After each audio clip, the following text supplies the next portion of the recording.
Hey everyone, as we have completed with our model 1, okay, now we will be proceed with the model 2. So let's get to our details. As this is our format, in it we have completed our model 1 of our complete ETABS course from 0 to hero, okay. In it, the practice model 2, what was it?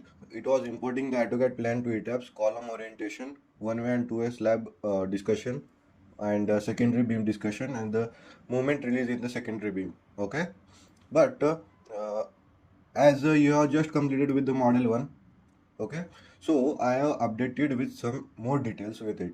In this model 2, we will be dealing with uh, two formats like the same model but with the manual way, and the another is the automatic way, like from importing to from the AutoCAD. Okay, we will see them in detail. So basically I have modified it like this way.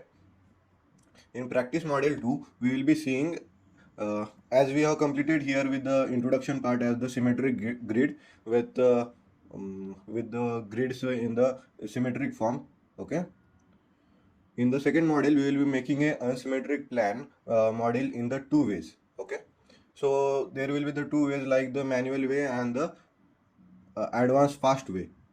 In the manual way, we will be dealing with the same way that how we came in this format for the model 1, and in the second way we will be just see the advanced part, like how to import an AutoCAD plan to ETABS. Means we will be importing a beam column centerline plan to our ETABS for the faster modeling. Okay, so in it, first of all, we will see in the manual way the column orientation, one way and two way slab discussion, then the secondary beam, what are they, the primary beams, okay, and how to release the moment in the secondary beam.